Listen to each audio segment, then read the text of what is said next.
What the freak is up, YouTube? Today I'm gonna teach you guys how to make French macarons.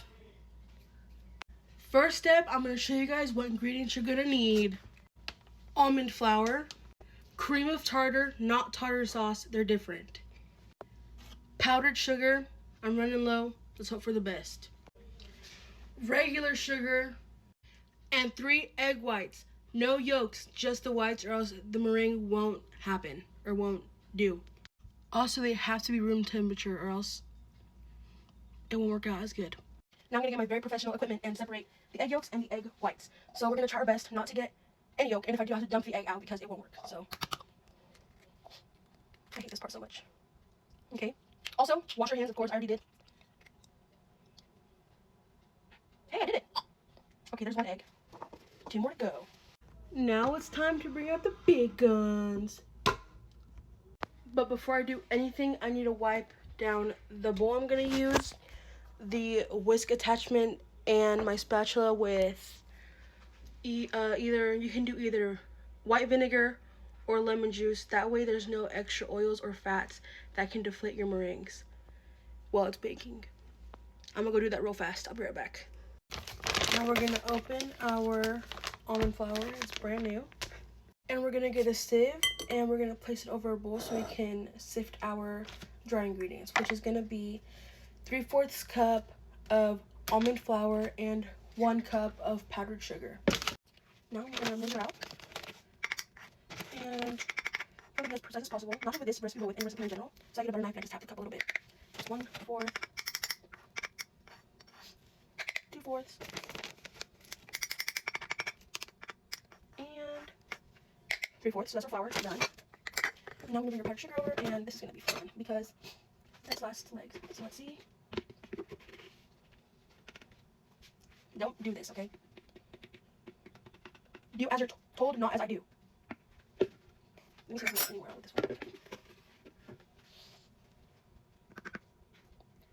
That's going to have to do. Wait, we have a little bit extra. Look at us.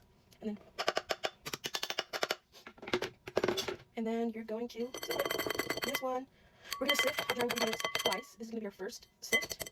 And then before we put it into the meringue, which I'll show you later on, we're going to sift it again to see out all the big chunks we can. We're going to sift everything. Takes a little bit. Okay, so now you're going to see, hold on, if I can turn the camera. Oh, I can. You're going to see these big chunks. What you're going to want to do is just kind of take the back of your cup and just kind of gently, don't go hard because you don't want any bigger chunks getting into the zift. You just kind of want to try kind of like gently break apart the bigger chunks of powdered sugar. And then these big chunks you're just going to want to throw away. Okay, now we're going to add our egg yolk whites. Egg whites. That was a trick question. Egg whites and our 1/4 of a cup of granulated sugar. So I'm just going to put you right there. And then here go in the egg whites. Every drop counts. And then I'm going to go and measure out the sugar and I'll come right back. Now we're going to attach our whisk. And we're going to gradually add the sugar. Oh! Cream of tartar, you freaking idiot. No, not tartar sauce. Please don't put tartar sauce in. I'm gonna just do that right now. This is also new, so I need to open it.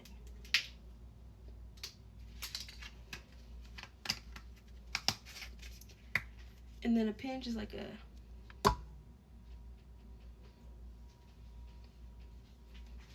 That's a pinch. So, okay, we're gonna crank it up. And then we're gonna turn it to 2 for 2 minutes. And then we're gonna crank it up to 4 for 2 minutes. And then we're gonna crank it up again to 6 for 2 minutes. And then until there's stiff peaks. So I'm gonna start. Now you're gonna wanna turn it up to 4. You see it's going, it's starting to bubble. You're gonna wanna whisk it until it gets to stiff peaks. But you don't wanna whisk it super fast because if you do super fast, they won't be strong. It won't be a strong meringue. It'll be full of air bubbles and not so much structure. So you're going to want to go gradually all the way up to 8. It is now done. You can tell because of it keeps its peaks and it's staying in the whisk. So now we're gonna add our food coloring and then we're gonna add our dry ingredients. Now we're gonna add a few drops of pink and then now we're gonna set again our dry ingredients. So set it until it's all in and all these big chunks you're gonna throw away.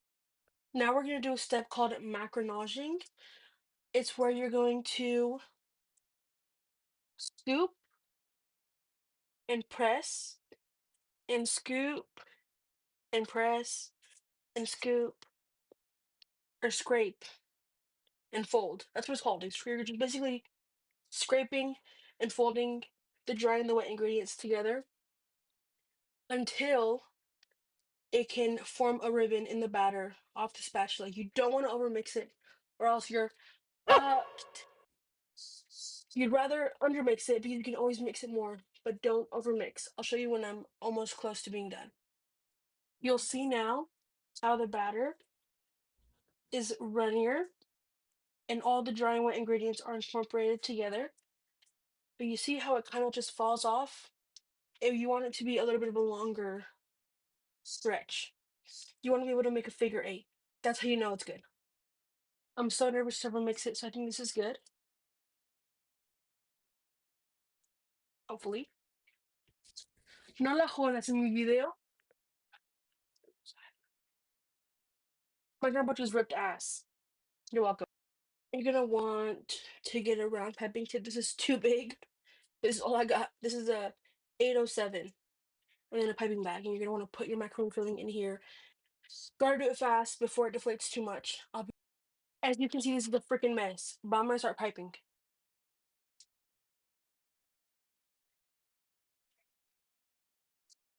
You wanna try piping equal shells. I fear I might have overmixed this. Oh, God. Unfortunate. I'll be back when I finish. Okay, I finished. Not too much on the piping, okay? I was stressing the fuck out. But now I'm gonna tap the air bubbles out. You need to tap the air bubbles out. You need to. You need to. You need to tap the air bubbles out or else they won't. Now you need to let them set for at least 30 minutes or until the tops are no longer sticky and I can touch them with my finger without them sticking on my. Now I'm gonna touch it and nothing's gonna stick to my finger. I did it!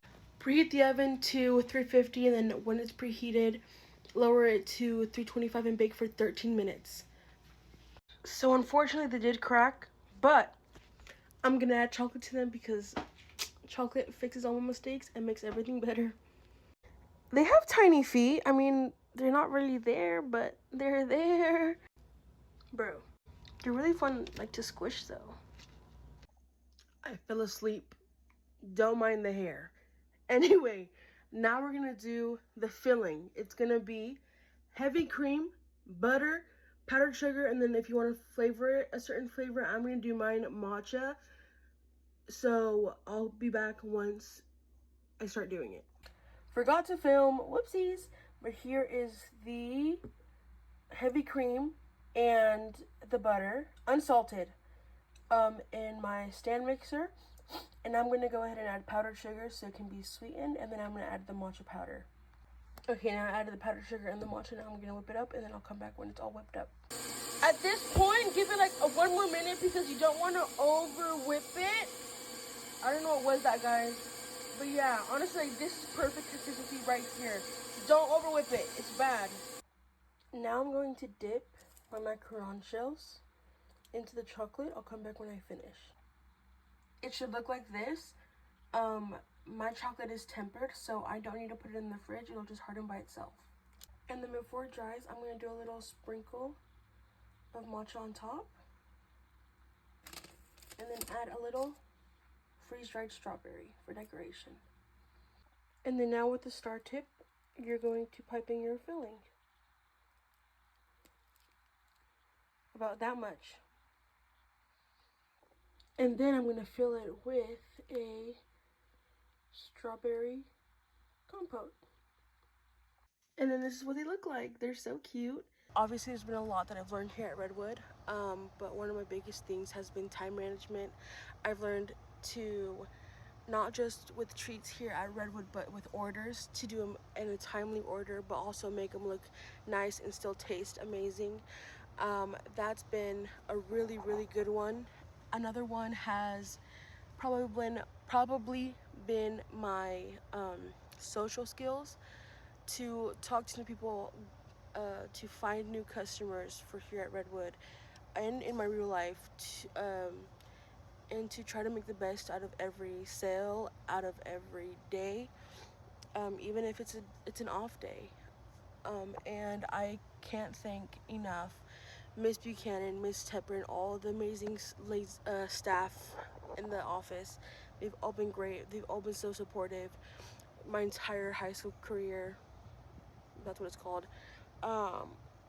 And honestly, Redwood is a great school. I'm sad to be graduating. No, I'm not. I'm sad. But yeah, thanks guys. Hope you learn how to make macarons the right way.